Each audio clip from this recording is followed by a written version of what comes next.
Hello दोस्तों, कहानियों की दुनिया में आप सभी का स्वागत है। आज हम सुनेंगे मुंशी प्रेमचंद जी द्वारा लिखित एक कहानी स्वामिनी। तो आइए सुनते हैं। शिवदास ने भंडारे की कुंजी अपनी बहू राम प्यारी के सामने फेंक कर अपनी बूढ़ी आंखों में आंसू भर कर कहा, बहू, आज से गृहस्थी की देखभाल तुम्हारे ऊपर है। मेरा सुख भगवान से नहीं देखा गया, नहीं तो क्या जवान बेटे को यूं छीन लेते। उसका काम करने वाला तो कोई चाहिए। एक हल तोड़ दूं तो गुजारा न होगा। मेरे ही कुकर्म से भगवान का यह कोप आया है और मैं ही अपने माथे पर इसे लूंगा। बिरजू का हल अब मैं ही संभालूंगा। अब घर की देख रेख करने वाला, धरने उठाने वाला तुम्हारे सिवा दूसरा कौन है। रो मत बेटा, भगवान की जो इच्छा थी वह हुआ और जो इच्छा होगी वह होगा। हमारा तुम्हारा क्या बस है। मेरे जीते जी तुम्हें कोई टेढ़ी आंख से देख भी न सकेगा। तुम किसी बात का सोच मत किया करो। बिरजू गया तो क्या, अभी मैं तो बैठा हुआ हूँ। राम प्यारी और राम दुलारी दो सगी बहनें थीं। दोनों का विवाह मथुरा और बिरजू दो सगे भाइयों से हुआ।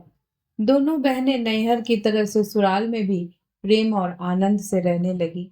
शिवदास को पेंशन मिली। दिन भर द्वार पर गपशप करते, भरा पूरा परिवार देखकर प्रसन्न होते और अधिकतर धर्म चर्चा में लगे रहते। लेकिन दैवगति से बड़ा लड़का बिरजू बीमार पड़ा और आज उसे मरे हुए 15 दिन बीत गए। आज क्रियाकर्म से फुर्सत मिली और शिवदास ने सच्चे कर्मवीर की भांति फिर जीवन संग्राम के लिए कमर कस ली। मन में उसे चाहे कितना ही दुख हुआ हो, उसे किसी ने रोते नहीं देखा। आज अपनी बहू को देखकर एक क्षण के लिए उसकी आंखें सजल हो गई, लेकिन उसने मन को संभाला और रुद्ध कंठ से उसे दिलासा देने लगा। कदाचित उसने सोचा था घर की स्वामिनी बनकर विधवा के आंसू पूछ जाएंगे। कम से कम उसे इतना कठिन परिश्रम न करना पड़ेगा। इसलिए उसने भंडारे की कुंजी बहू के सामने फेंक दी थी। वैधव्य की बथा को स्वामित्व के गर्व से दबा देना चाहता था। पुलकित कंठ से कहा, यह कैसे हो सकता है दादा कि तुम मेहनत मजदूरी करो और मैं मालकिन बनकर बैठूं। काम धंधे में लगी रहूंगी तो मन बदला रहेगा। बैठे बैठे तो रोने के सिवा और कुछ न होगा। शिवदास ने समझाया, बेटा, दैवगति में तो किसी का बस नहीं। रोने धोने से हल्कानी के सिवा और क्या हाथ आएगा। घर में भी तो बीसों काम है। कोई साधु संत आ जाए, कोई पाहुना ही आ पहुंचे तो उनके सेवा सत्कार के लिए किसी को घर पर रहना ही पड़ेगा। बहू ने बहुत से हीले दिए, पर शिवदास ने एक न सुनी। शिवदास के बाहर चले जाने पर राम प्यारी ने कुंजी उठाई तो उसे मन में अपूर्व गौरव और उत्तरदायित्व का अनुभव हुआ। जरा देर के लिए पति वियोग का दुख उसे भूल गया। उसकी छोटी बहन और देवर दोनों काम पर गए हुए थे। शिवदास बाहर था। घर बिल्कुल खाली था। इस वक्त वह निश्चिंत होकर भंडारे को खोल सकती है। उसमें क्या क्या सामान है, क्या क्या विभूति है, यह देखने के लिए उसका मन लालायित हो उठा। इस घर में वह कभी ना आई थी। जब कभी किसी को कुछ देना या किसी से कुछ लेना होता था, तभी शिवदास आकर उस कोठरी को खोला करता था। फिर उसे बंद कर कर वह चाबी अपनी कमर में रख लेता था। राम प्यारी कभी कभी द्वार की दरारों से भीतर झांकती थी, पर अंधेरे में कुछ न दिखाई देता। सारे घर के लिए वह कोठरी तिलिस्म या रहस्य था, जिसके विषय में भांति भांति की कल्पनाएं होती रहती थी। आज राम प्यारी को वह रहस्य खोलकर देखने का अवसर मिल गया। उसने बाहर का द्वार बंद कर दिया कि कोई उसे भंडार खोलते न देख ले, नहीं तो सोचेगा बेजरूरत उसने क्यों खोला। तब आकर कांपते हुए हाथों से ताला खोला। उसकी छाती धड़क रही थी कि कोई द्वार न खटखटाने लगे। अंदर पांव रखा तो उसे कुछ उसी प्रकार का, लेकिन उसे कहीं तीव्र आनंद हुआ जो उसे अपने गहने कपड़े की पिटारी खोलने में होता था। मटकों में गुड़, शक्कर, गेहूं और जौ आदि चीजें रखी हुई थी। एक किनारे बड़े बड़े बर्तन धरे थे जो शादी ब्याह के अवसर पर निकाले जाते थे या मांगे दिए जाते थे। एक आले पर मालगुजारी की रसीदें और लेन देन के पुर्जे बंधे हुए थे। कोठरी में एक विभूति सी छाई थी। मानो लक्ष्मी अज्ञात रूप से विराज रही हो। उस विभूति की छाया में राम प्यारी आधे घंटे तक बैठी अपनी आत्मा को तृप्त करती रही। प्रति क्षण उसके हृदय पर ममत्व का नशा सा छा रहा था। जब वह उस कोठरी से निकली तो उसके मन के संस्कार बदल गए थे, मानो किसी ने उस पर मंत्र डाल दिया हो। उसी समय द्वार पर किसी ने आवाज दी। उसने तुरंत भंडारे का द्वार बंद किया और जाकर सदर दरवाजा खोल दिया। देखा तो पड़ोसी झुनिया खड़ी है और 1 रुपया उधार मांग रही है। राम प्यारी ने रुखाई से कहा, अभी तो 1 पैसा घर में नहीं है जीजी, क्रियाक्रम में सब खर्च हो गया। झुनिया चकरा गई। चौधरी के घर में इस समय 1 रुपया भी नहीं है। यह विश्वास करने की बात नहीं है। जिसके यहाँ सैकड़ों का लेन देन है, वह सब कुछ क्रियाक्रम में नहीं खर्च कर सकता। अगर शिवदास ने बहाना किया होता तो वह आश्चर्य न होता। प्यारी तो अपने सरल स्वभाव के लिए गांव में मशहूर थी। अक्सर शिवदास की आंखें बचाकर पड़ोसनियों को इच्छित वस्तुएं दे दिया करती थी। अभी कल ही की बात है, उसने जानकी को सेर भर दूध दिया था, यहाँ तक कि अपने गहने तक मांगे दे देती है। कृपन शिवदास के घर में ऐसी सखरज बहू का आना गांव वाले अपने सौभाग्य की बात समझते थे। झुनिया ने चकित होकर कहा, ऐसा न कहो जीजी, बड़े गाढ़े में पड़ कर आई हूं। नहीं तो तुम जानती हो मेरी आदत ऐसी नहीं है। बाकी का 1 रुपया देना है। प्यादा द्वार पर खड़ा बकझक कर रहा है। रुपया दे दो तो किसी तरह यह विपत्ति टले। मैं आज के 8वें दिन आकर दे जाऊंगी। गांव में और कौन घर है जहां मांगने जाऊं? प्यारी टस से मस न हुई। उसके जाते ही प्यारी सांझ के लिए रसोई पानी का इंतजाम करने लगी। पहले चावल दाल बिनना अपार लगता था और रसोई में जाना तो सूली पर चढ़ने से कम न था। कुछ देर दोनों बहनों में झांव झांव होती, तब शिवदास आकर कहते कि आज रसोई न बनेगी, तो 2 में से 1 उठती और मोटे मोटे टिक्कर लगाकर रख देती, मानो बैलों का रातिब हो। आज प्यारी तन मन से रसोई के प्रबंध में लगी हुई है। अब वह घर की स्वामिनी है। तब उसने बाहर निकलकर देखा, कितना कूड़ा करकट पड़ा हुआ है। बूढ़ऊ दिन भर मक्खी मारा करते हैं, इतना भी नहीं होता कि जरा झाड़ू ही लगा दे। अब क्या इनसे इतना भी ना होगा? द्वार चिकना होना चाहिए कि देखकर आदमी का मन प्रसन्न हो जाए, यह नहीं कि उपकाई आने लगे। अभी कह दूं तो तिनक उठे। अच्छा, मुन्नी नाद से अलग क्यों खड़ी है? उसने मुन्नी के पास जाकर नाद में झांका। दुर्गंध आ रही थी। ठीक मालूम होता है, महीनों से पानी ही नहीं बदला गया।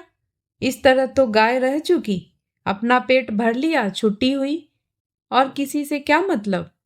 हाँ, दूध सबको अच्छा लगता है।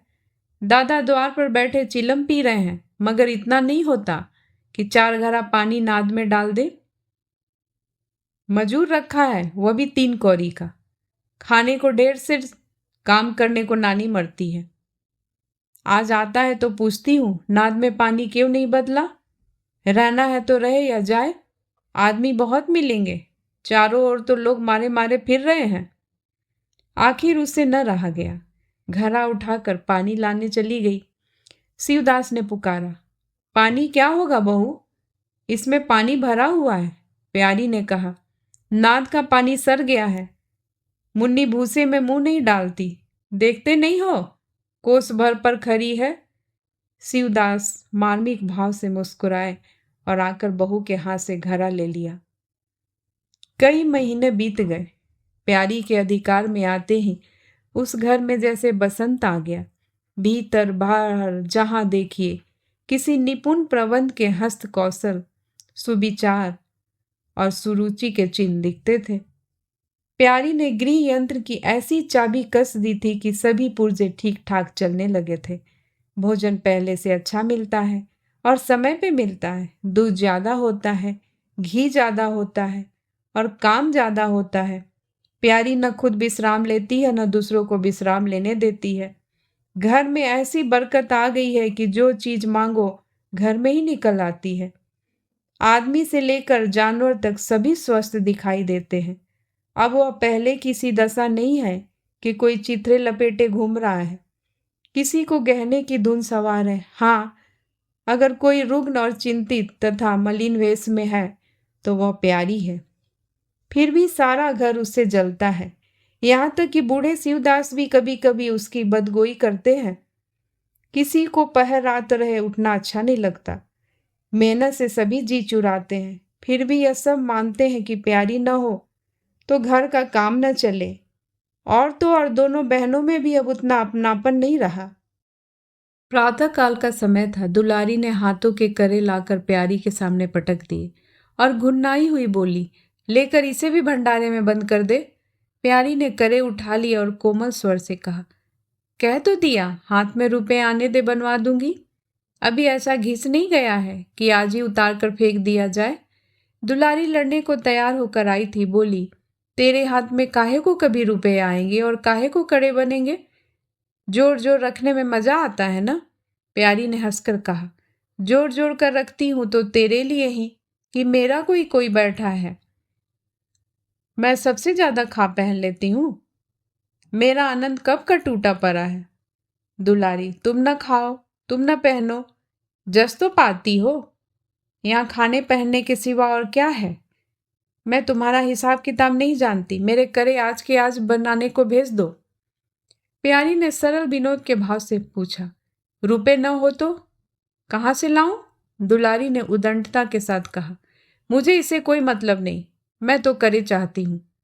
इसी तरह घर के सभी आदमी अपने अपने अवसर पर प्यारी को दो चार खरी खोटी सुना देते हैं और वह गरीब सबकी धौंस सुनकर भी हंसकर रह जाती है। स्वामी का यह धर्म है कि सबकी धौंस सुन ले और करे वही जिसमें घर का कल्याण हो। स्वामित्व के कवच पर धौंस, ताने, धमकी किसी का असर न होता। उसकी स्वामिनी की कल्पना इन आघातों से और भी स्वस्थ हो जाती है। वह गृहस्थी की संचालिका है। सभी अपने अपने दुख उसी के सामने रोते हैं, पर जो कुछ वह कहती है वही होता है। इतना उसे प्रसन्न करने के लिए काफी था। गांव में सभी प्यारी की सराहना करते हैं। अभी उम्र ही क्या है, लेकिन सारे घर को संभाले हुए है। चाहती तो सगाई करके चैन से रहती, इस घर के पीछे अपने को मिटाए देती है।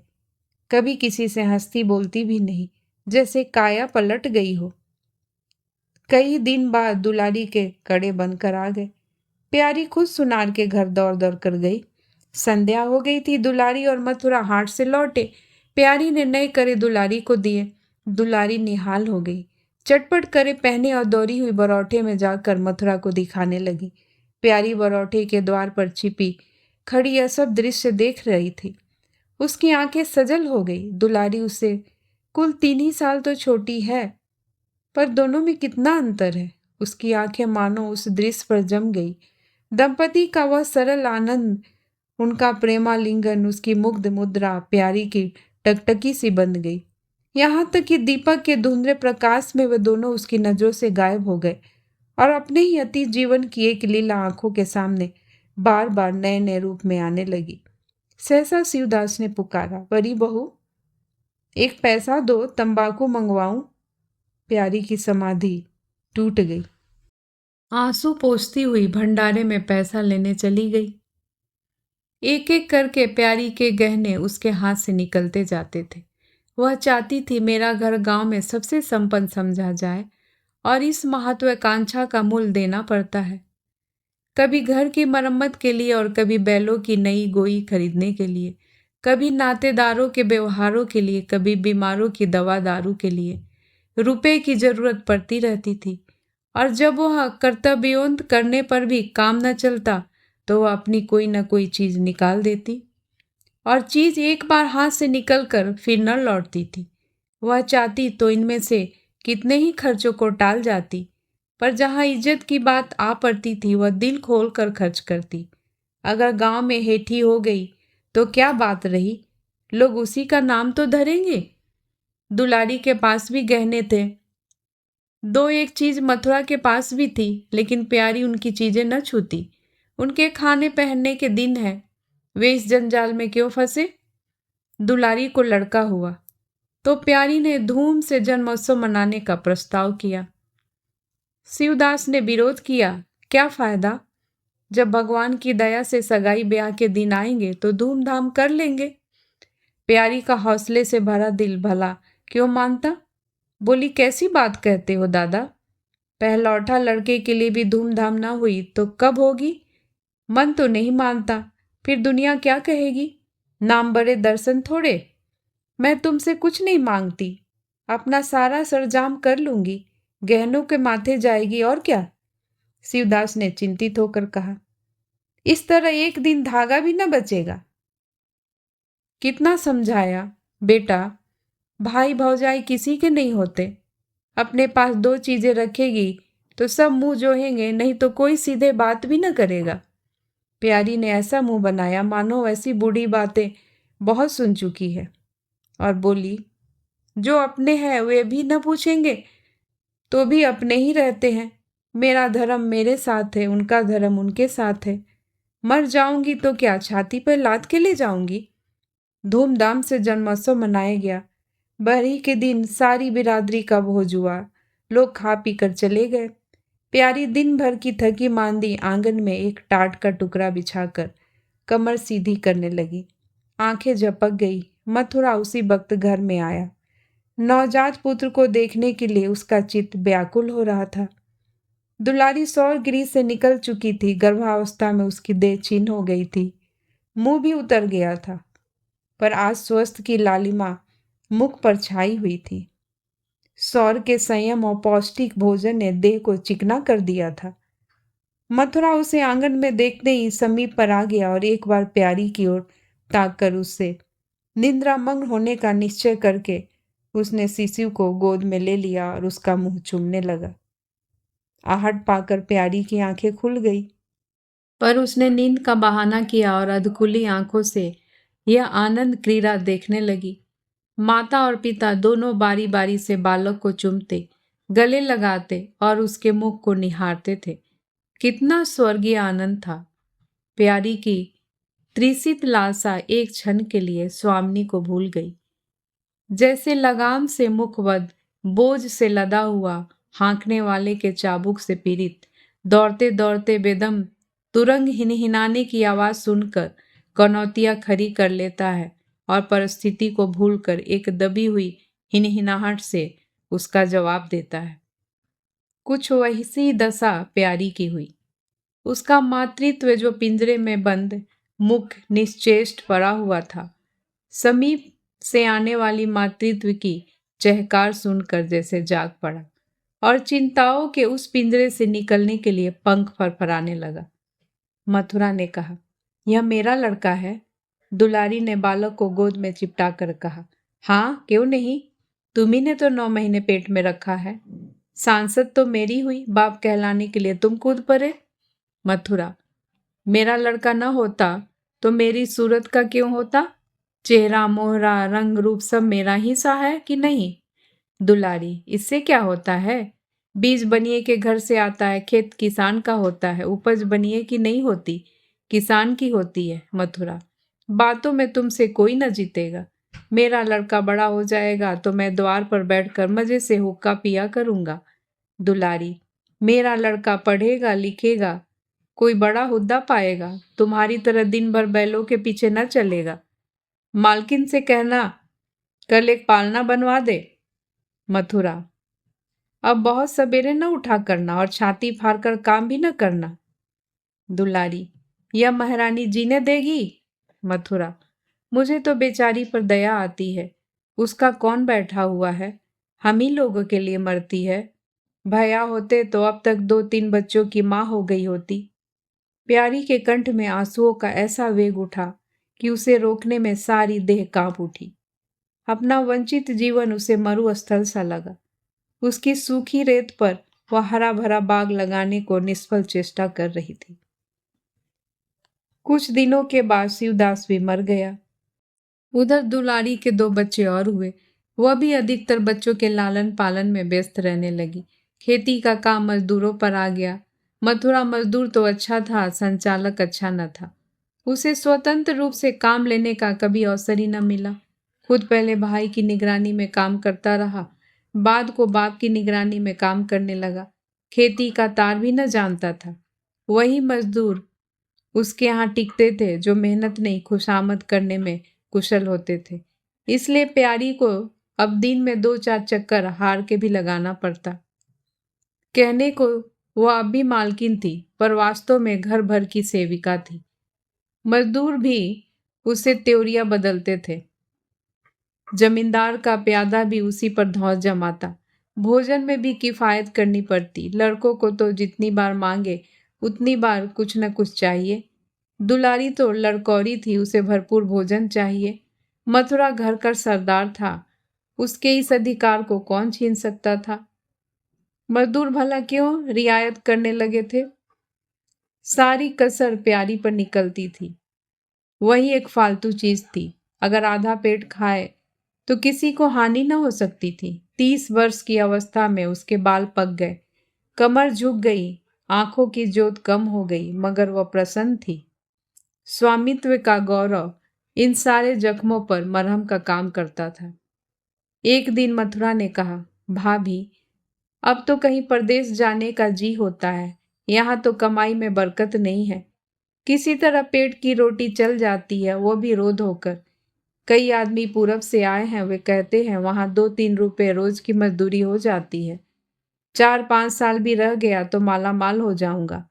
अब आगे लड़के बाले हुए, उनके लिए कुछ तो करना ही होगा। दुलारी ने समर्थन किया। हाथ में 4 पैसे होंगे, लड़कों को पढ़ाएंगे लिखाएंगे। हमारी तो किसी तरह कट गई, लड़कों को तो आदमी बनाना है। प्यारी यह प्रस्ताव सुनकर अवाक रह गई। उनका मुंह ताकने लगी। इसके पहले इस तरह की बातचीत कभी न हुई थी। यह धुन कैसे सवार हो गई। उसे संदेह हुआ, शायद मेरे कारण यह भावना उत्पन्न हुई। बोली, मैं तो जाने को न कहूंगी, आगे जैसी इच्छा हो। लड़कों को पढ़ाने लिखाने के लिए यहाँ भी तो मदरसा है। फिर क्या नित्य यही दिन बने रहेंगे। 2-3 साल भी खेती बन गई तो सब कुछ हो जाएगा।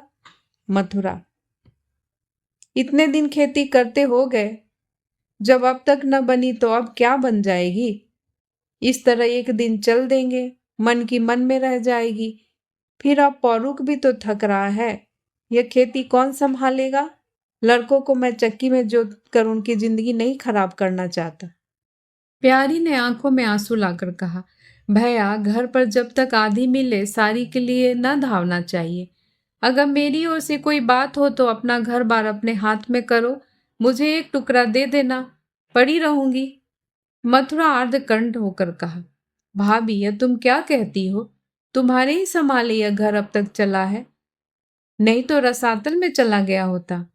इस गृहस्थी के पीछे तुमने अपने को मिट्टी में मिला दिया, अपनी देह घुला डाली। मैं अंधा नहीं हूं, सब कुछ समझता हूं। हम लोगों को जाने दो, भगवान ने चाहा तो घर फिर संभल जाएगा। तुम्हारे लिए हम बराबर खर्च बरच भेजते रहेंगे। प्यारी ने कहा, जो ऐसा ही है तो तुम चले जाओ, बाल बच्चों को कहाँ कहाँ बांधे फिरोगे। दुलारी बोली, यह कैसे हो सकता है बहन। यहाँ देहात में लड़के क्या पढ़ेंगे लिखेंगे। बच्चों के बिना इनका जी भी तो वहां नहीं लगेगा। दौड़ दौड़ कर घर आएंगे और सारी कमाई रेल खा जाएगी। परदेश में अकेले जितना खर्चा होगा उतने में सारा घर आराम से रहेगा। प्यारी बोली, तो मैं ही यहाँ रहकर क्या करूंगी, मुझे भी लेते चलो। दुलारी उसे साथ ले चलने को तैयार न थी। कुछ दिन जीवन का आनंद उठाना चाहती थी। अगर परदेश में भी यह बंधन रहा तो जाने में फायदा ही क्या। बोली, बहन, तुम चलती तो क्या बात थी, लेकिन फिर यहाँ का कारोबार तो चौपट हो जाएगा। तुम तो कुछ न कुछ देखभाल करती ही रहोगी। प्रस्थान की तिथि के एक दिन पहले ही राम प्यारी ने रात भर जागकर हलवा और पूड़ियाँ पकाई। जब से इस घर में आई थी, कभी एक दिन के लिए अकेले रहने का अवसर नहीं आया। दोनों बहनें सदा साथ रही। आज उस भयंकर अवसर को सामने आते देखकर प्यारी का दिल बैठा जाता था। वह देखती थी मथुरा प्रसन्न है, बाल वृंद यात्रा के आनंद में खाना पीना तक भूले हुए हैं, तो उसके जी में आता वह भी इसी भांति निर्द्वंद रहे, मोह ममता को पैरों से कुचल डाले। किंतु वह ममता जिस खादल को खा खाकर पली थी, उसे अपने सामने से हटाए जाते देखकर क्षुब्ध होने से न रुकती थी। दुलारी तो इस तरह निश्चिंत होकर बैठी थी मानो कोई मेला देखने जा रही है। नई नई चीजों को देखने, नई दुनिया में विचरने की उत्सुकता ने उसे क्रिया शून्य सा कर दिया था। प्यारी के सिरे सारे प्रबंध का भार था। धोबी के घर से सब कपड़े आए हैं या नहीं, कौन कौन से बर्तन साथ जाएंगे, सफर खर्च के लिए कितने रुपए की जरूरत होगी। एक बच्चे को खांसी आ रही थी, दूसरे को कई दिन से दस्त आ रहे थे। उन दोनों की औषधियों को पीसना, कूटना आदि सैकड़ों ही काम व्यस्त किए गए थे। लड़कोरी न होकर भी वह बच्चों के लालन पोषण में दुलारी से कुशल थी। देखो, बच्चों को बहुत मारना पीटना मत। मारने से बच्चे जिद्दी या बेहया हो जाते हैं। बच्चों के साथ आदमी को बच्चा बन जाना पड़ता है। जो तुम चाहो कि हम आराम से पड़े रहे और बच्चे चुपचाप बैठे रहे, हाथ पैर ना हिलाए, तो यह तो नहीं हो सकता। बच्चे तो स्वभाव के चंचल होते, उन्हें किसी न किसी काम में फंसाए रखो। धेले का खिलौना हजार घुड़कियों से बढ़कर होता है। दुलारी इन उपदेशों को इस तरह बेमन होकर सुनती थी मानो कोई सन कर बक रहा हो। विदाई का दिन प्यारी के लिए परीक्षा का दिन था। उसके जी में आता था कहीं चली जाए, जिसमें वह दृश्य देखना न पड़े। हाँ, घड़ी भर में यह घर सूना हो जाएगा। वह दिन भर घर में अकेली पड़ी रहेगी। किससे हंसेगी, बोलेगी, यह सोचकर उसका हृदय कांप जाता था। ज्यों-ज्यों समय निकट आता जाता उसकी वृत्तियां शिथिल होती जाती थी। वह कोई काम करते करते जैसे खो जाती थी और अपलक नेत्रों से किसी वस्तु को ताकने लगती। कभी अवसर पाकर एकांत में जाकर थोड़ा सा रो आती थी। मन को समझा रही थी, यह लोग अपने होते तो क्या इस तरह चले जाते। यह तो मानने का नाता है, किसी पर कोई जबरदस्ती है। दूसरों के लिए कितना ही मरो तो भी अपने नहीं होते। पानी तेल में कितना ही मिले फिर भी अलग ही रहेगा। बच्चे नए नए कुर्ते पहने नवाब बने घूम रहे थे। प्यारी उन्हें प्यार करने के लिए गोद लेना चाहती तो रोने का सा मुंह बनाकर चुरा कर भाग जाते। वह क्या जानती थी कि ऐसे अवसर पर बहुधा अपने बच्चे भी निष्ठुर हो जाते हैं। 10 बजते बजते द्वार पर बैलगाड़ी आ गई। लड़के पहले ही से उस पर जा बैठे। गांव के कितने स्त्री पुरुष मिलने आए, प्यारी को इस समय उनका आना बुरा लग रहा था। वह दुलारी से थोड़ी देर एकांत में गले मिलकर रोना चाहती थी। मथुरा से हाथ जोड़कर कहना चाहती थी, मेरी खोज खबर लेते रहना, तुम्हारे सिवा मेरा संसार में कौन है। लेकिन इस भभर में उसको इन बातों का मौका न मिला। मथुरा और दुलारी दोनों गाड़ी में जा बैठे और प्यारी द्वार पर रोती खड़ी रह गई। वह इतनी बेहल थी कि गांव के बाहर तक पहुंचाने की भी उसे सुधि न रही। कई दिनों तक प्यारी मूर्छित सी पड़ी रही। न घर से निकली, न चूल्हा जलाया, न हाथ मुंह धोया। उसका हलवाहा जोखू बार बार आकर कहता, मालकिन उठो, मुंह हाथ धो लो, कुछ खाओ पियो, कब तक इस तरह पड़ी रहोगी। इस तरह की तसल्ली गांव की और स्त्रियां भी देती थी, पर उनकी तसल्ली में एक प्रकार की ईर्ष्या का भाव छिपा हुआ जान पड़ता था। जोखू के स्वर में सच्ची सहानुभूति झलकती थी। जोखू कामचोर, बातुनी और नशेबाज था। प्यारी उसे बार बार डांटती रहती थी। 2-1 बार उसे निकाल भी चुकी थी, पर मथुरा के आग्रह से फिर रख लिया था। आज भी जोखू की सहानुभूति भरी बातें सुनकर प्यारी झुंझलाती, यह काम करने क्यों नहीं जाता, यहाँ मेरे पीछे क्यों पड़ा है। मगर उसे झिड़क देने को जीना चाहता था। उसे उस समय सहानुभूति की भूख थी। फल कांटेदार वृक्ष से भी मिले तो क्या उन्हें छोड़ दिया जाता है। धीरे धीरे क्षोभ का बेग कम हुआ, जीवन के व्यापार होने लगे। अब खेती का सारा भार प्यारी पे था। लोगों ने सलाह दी, एक हल तोड़ दो और खेतों को उठा दो, पर प्यारी का गर्व यूं ढोल बजाकर अपनी पराजय स्वीकार न करना था। सारे काम पूर्ववत चलने लगे। उधर मथुरा के चिट्ठी पत्री न भेजने से उसके अभिमान को और भी उत्तेजना मिली। वह समझता है मैं उसके आश्रय बैठी हूँ, उसके चिट्ठी भेजने से मुझे कोई निधि न मिल जाती। उसे अगर मेरी चिंता नहीं है तो मैं कब तक उसकी परवाह करती रहूंगी। घर में तो अब विशेष काम रहा नहीं। प्यारी सारे दिन खेती बाड़ी के कामों में लगी रहती। खरबूजे बोए थे, वह खूब फले और खूब बिके। पहले सारा दूध घर में खर्च हो जाता था, अब बिकने लगा। प्यारी की मनोवृत्तियों में भी एक विचित्र परिवर्तन आ गया। वह अब साफ कपड़े पहनती, मांग चोटी की ओर से भी उतनी उदासीन न थी। आभूषणों में भी रुचि हुई। रुपए हाथ में आते ही उसने अपने गिरवी गहने छुड़ाए और भोजन भी संयम से करने लगी। सागर पहले खेतों को सींचकर खुद खाली हो जाता था। अब निकास की नालियां बंद हो गई थी। सागर में पानी जमा होने लगा और उसमें हल्की हल्की लहरें भी थी। खिले हुए कमल भी थे।